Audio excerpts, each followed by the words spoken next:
Ooh, I got into my first fight on that field right there.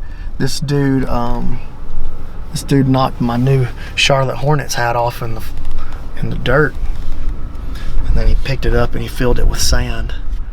Which I don't like to be dirty, man. And then he tried to put the hat back on my head. And then we had to fight. What was the outcome? I mean, I broke my hand. It didn't really go that well. We would play kickball right there. And so back there under that far goal that you see, yeah, that's where you would have to bat from. And there was this dude named Pookie. And Pookie could hit it from back there. He could kick it over here into the football field. Pookie was bad news. But from this Anaconda, you're gonna have two primary responses. The mounted guillotine, where they flatten out and you get to roll back, or they're gonna try to rip that elbow back, and we're gonna move into these shoulder trap guillotines. So he's got a quarter guard position, my knee is up. You can do it with your knee down, that's fine. But if you're doing it with your knee down, when it's time to roll, your knee's gonna have to come up anyway, probably. So he's gonna sit up and take the underhook because that's a good thing for him to do. He wants to take it underhook. So I'm gonna use this as an opportunity to counter exactly the right thing to do. I go over the top. So both of my hands now are gonna punch the floor.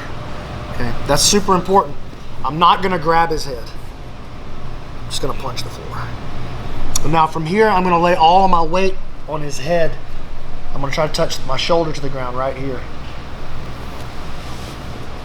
Now, once the shoulder only touches, then I back step and I pull his elbow with me. Here. Now I'm gonna lock up the figure four. My elbows go together. My elbows go to my ribs. My hips go in and my head goes back, and then I start squeezing. And it's a very, very tight choke. After I get the tap, he tries to put his back on the mat. I go with my back flat to the mat. It's real important I keep tension in this elbow here. You guys see how I'm doing that? I'm not letting him move it around. I've got it opened all the way up here and it's pinned to my body. Can you move here, Nate? Move. Get up and leave. Right, so it's way more controlling than it looks like it is. From here, I'm just gonna lift my hips to the ceiling and then backwards. I'm gonna let go of his head and finish in the mount. If you want a punch choke right there, it's done. So that's the flow. We're gonna start with this, just kind of the gross mechanics of it. He sits up, straight arms. Lay the weight on his head. So look how my arms go that way. You see what I'm saying? I don't go like this and try to scoop his head out. I go here with my arms. And then peel the elbow back. That's the most important part, is I have to have that tension. Right? That makes this part easy. You barely have to put the grip together when you do it well. The important part is that you follow this sequence here. So it's 4 steps on the choking mechanic. Elbows in, elbows to your own ribs, hips in, head back. And then I would start squeezing, but he's already tapped. Okay. Once you get the tap, he's gonna try to put his back flat in the mat, which makes a weird angle for the Anaconda. I don't have it anymore. So I'm gonna go to my back too, taking the tension with me. Chin strap, tension through here. Hips go up, hips go over, let go of his head, and finish in the mount. Okay? You guys think you can handle that? All right, we'll start bringing it in for details a little bit, but that's the general flow. Ready? 1, 2, 3. Be on the show though. He's actually funny. You would think it's not right. Look, that big old booty, you wouldn't think he could move around, but he's pretty good at jiu-jitsu too. I appreciate that, Coach. I'm just kidding. I'm clunky. I say funny stuff for the camera sometimes. My description of my jiu-jitsu is clunky. Clunky.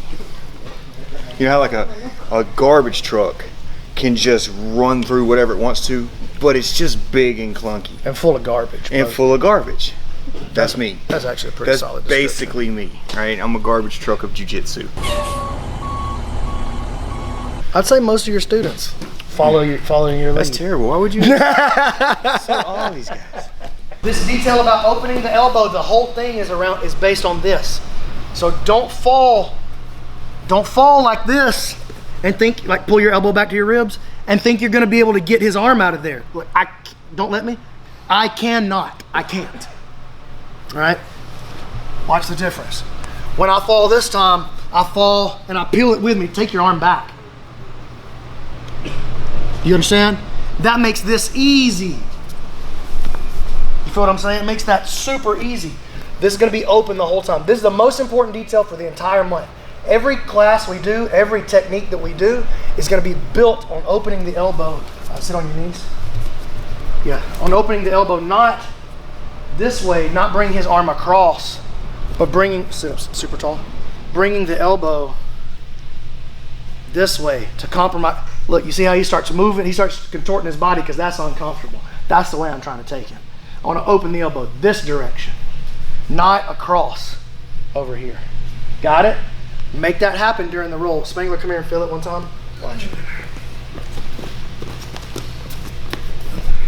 Way back. Sit up. Got it. Look, as I fall, I pull. You see what I'm saying? Mm-hmm. I bring it with me. And now I can deepen that. And it's an easy lock. Even on your big old head, it's an easy lock. Elbows together, elbows in, hips, head, and then squeeze. It makes it a super efficient choke. You guys got it? 1, 2, 3. Pay attention to that detail, man. You gotta have that. There's a lot of junk in the trunk right there. Hey-o. Every day is leg day. Okay, so this part here, this is the hot sauce. This is what we call the shoulder trap guillotine. I have never seen this style of guillotine anywhere. As far as I know, nobody does it except Matt Scaff. And anyway, we stole it from him, and I'm bringing it to y'all. So here we go, my guy. So go ahead and get in position there. What you're gonna find, go ahead and sit up. What you're gonna find is that as you get over here into these positions, he starts to go back. Don't do it without me. I'll tell him when I'm ready for you to move. He just come over here and act like he owns the place.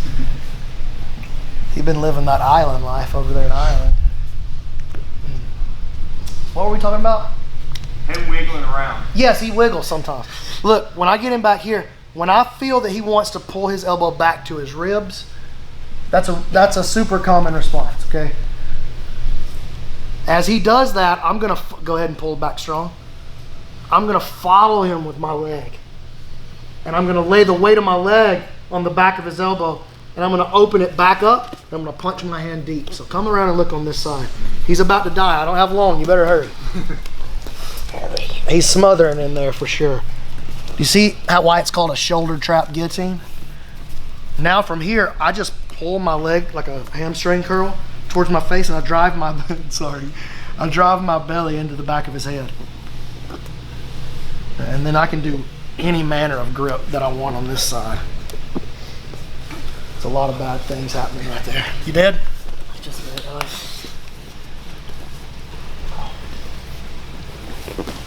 and he pulls that elbow back. Now look, pull it back. Don't let him go and then try to go catch him. As he pulls it back, move with him and it'll be real easy. You see how I did that?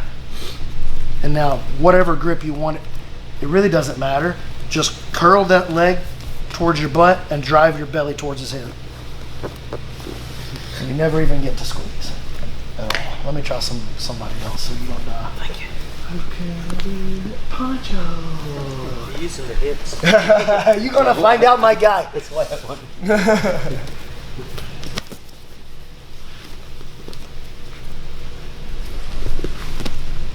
I want to go there, but you start pulling that elbow back. If you stay now right here, there, that's what I want. You feel the difference? Mm-hmm. So pull the elbow back. Good.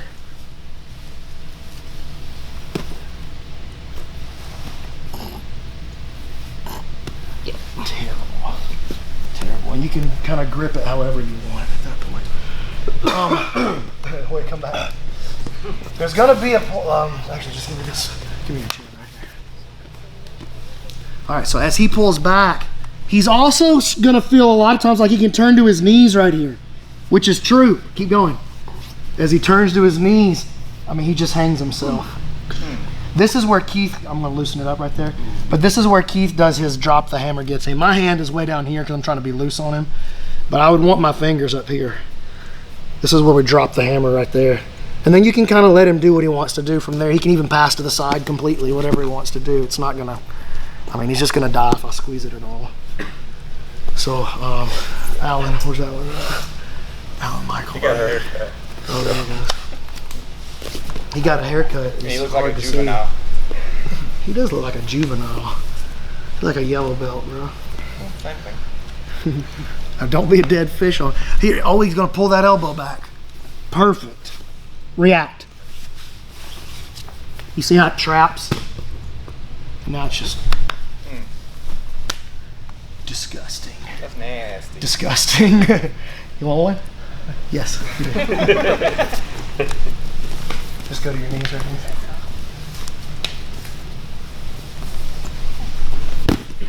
Pull your elbow back. Fight me.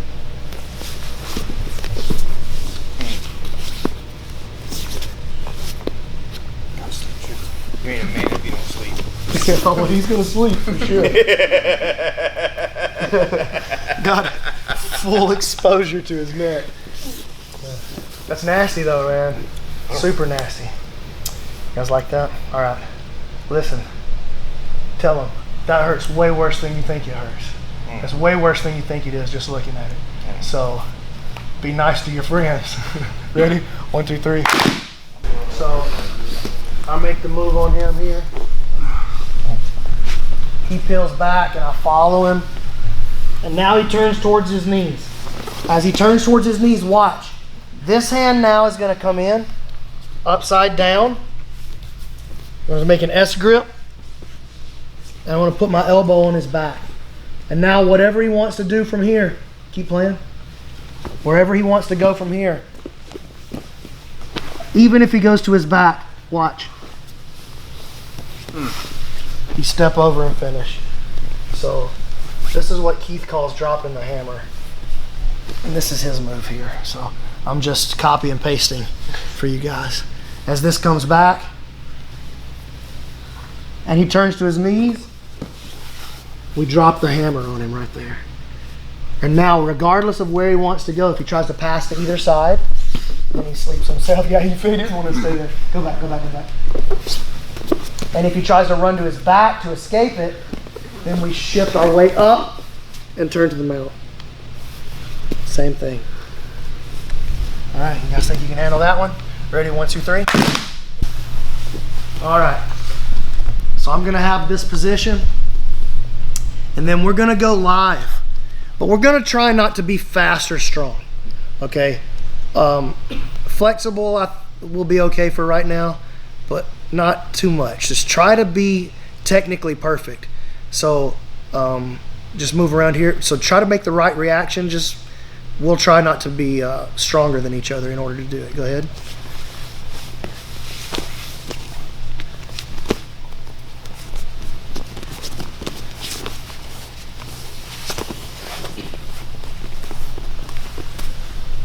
Let's do it again.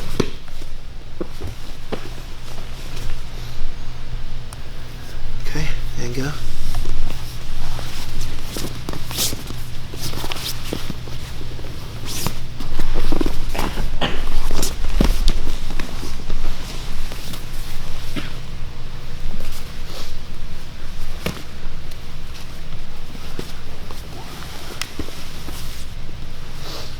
See, I'm just going to run my sequences on him. I'm not interested in finishing him, not for the drill. I just want to see how everything connects together. He wasn't giving me the guillotine responses, so I didn't have to worry about it. I could just stay on the Anaconda and roll back to the mounted guillotine. But from this Anaconda, you're going to have 2 primary responses. The mounted guillotine, where they flatten out and you get to roll back, or they're going to try to rip that elbow back, and we're going to move into these shoulder trap guillotines. But pay attention. It's all about the control of that elbow.